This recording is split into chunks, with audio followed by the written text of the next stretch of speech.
What's up, YouTube? So I saw a comment on here about starting from scratch and some suggestions. And is it possible? So the first thing that I'm gonna say, yeah, it's possible. But the thing that I tell everybody that you got to be prepared to be uncomfortable.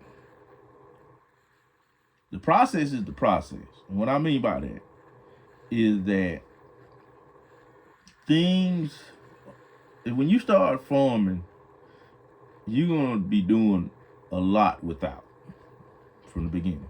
And what I follow me when I say this, like for example, when me and Cuz started farming, and I think I might have said it on this channel before, I didn't even have a pickup truck. I remember trying to work on that 7100 planter that we drug out the weeds with a Stanley tool set, a Harbor Freight air compressor, an earthquake impact gun, didn't even have a blowtorch to heat things, and just it was something that should have probably took a day, took about 2 months.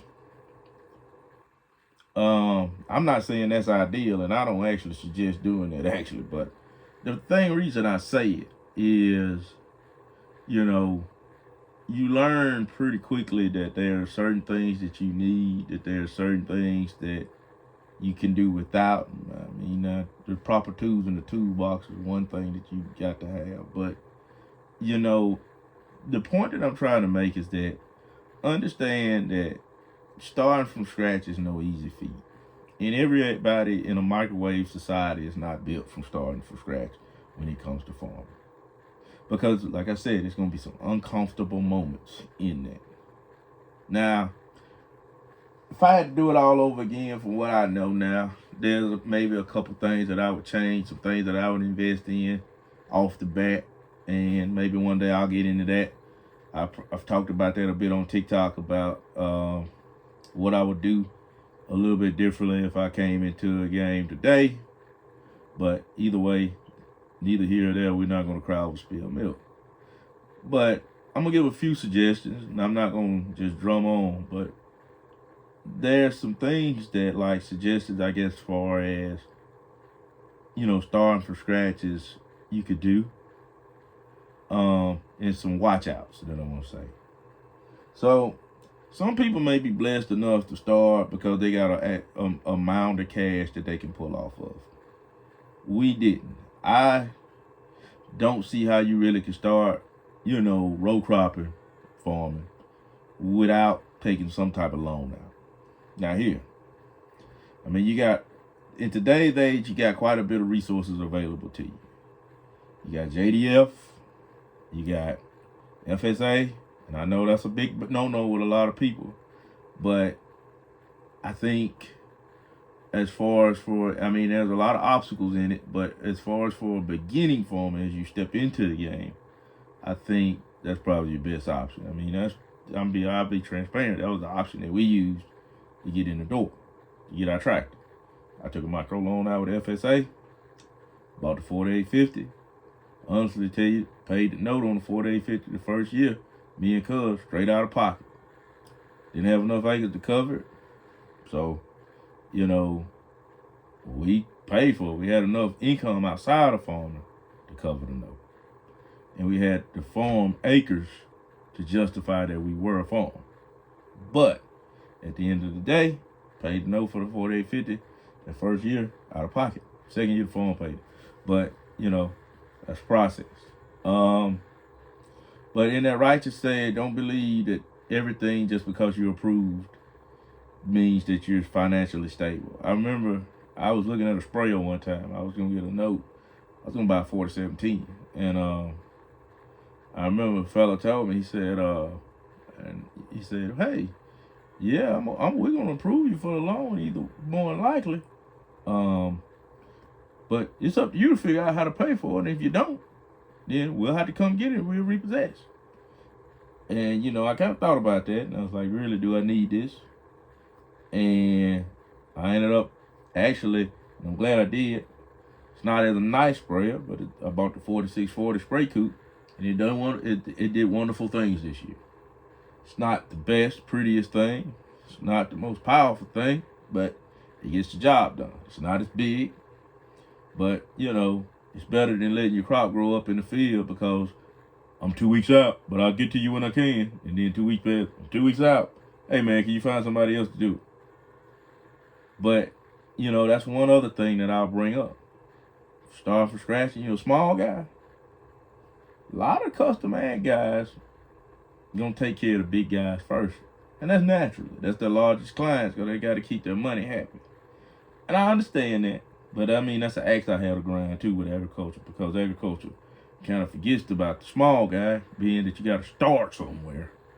And that's the ag industry. And I might piss some people off when I say that, but it's the truth. The big guys get they get preference over the small guys, and to a point that sometimes it can be detrimental to the growth. So expect that. And that depends on your region that you're starting in. The third thing that I'll tell you, and I always say this, try not to keep up with the Joneses.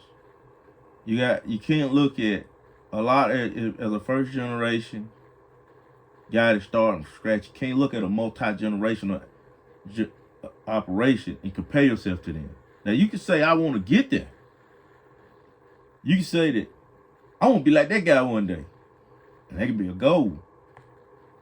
But you can't just say that, I'm going to be like that guy in 2 years when it took them almost 100 years to amass what they got. It's not going to happen like that. Again, that goes back to trust the process. Have a goal, have a structure, have a glide path per se. My glide path, I knew where I wanted to be in 5 years. They say if you still here after 5 years, you might hang around. You might have made it.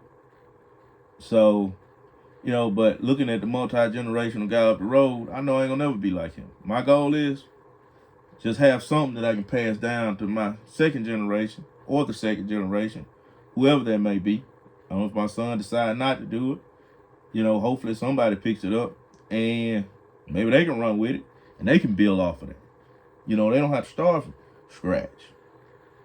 But don't just look at the multi-generational guy. Say, set that as a goal, but don't look at like, I'm going to be like him in 2 years. Other thing I'll tell you. Spend some time, if you don't have any experience, spend some time on a farm operation. Learn some farm skills. Ag Talk and these online forums, that's book resources, and that's good. But learn the job.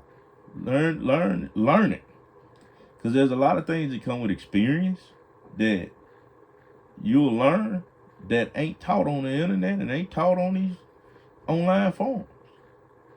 And that's just the truth.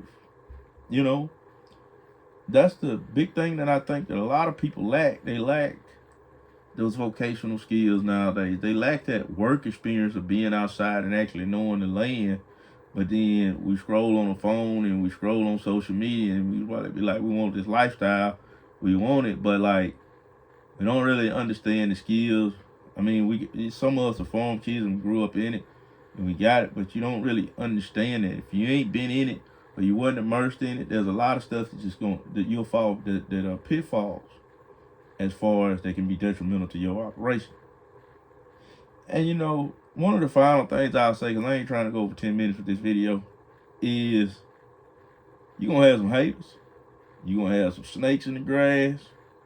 You're going to have some folks that's going to smile in your face. They're going to talk about you bad behind your back. They're going to try to impede your growth. They're going to do things as far as like, tell other landlords, oh, he don't know what he doing. He ain't this, blah, blah, blah. See, you look at me, you're gonna have some landlords that's gonna hate on you because, they just don't want to see you grow. You're gonna have some family that's gonna hate on you because they don't want to see you grow. They might be jealous about it. They might have tried it and it didn't work out for them. Don't expect it just cause it's family ground that you're gonna work it. So understand that there's some obstacles coming into this. And we can talk about this more if we get into it. Like I said, I don't want to draw this out, no 20-minute video, 30-minute episode. But, you know, understand that this could be a dog-eat-dog world. While the ag community is so great and it's so small, because ag community can be great as far as you share in the same experiences. We all go through the same thing. But at the end of the day, it can also be dog-eat-dog world because, you know what I'm saying, everybody's competing against each other. So just kind of understand that, you know. And one more thing, like I said, I just said I wasn't going over 10 minutes, but like that's a stickler for me. And a lot of people don't see it from what I see it for. Try to take care of your stuff. Try to, even if you ain't got much, try to appear.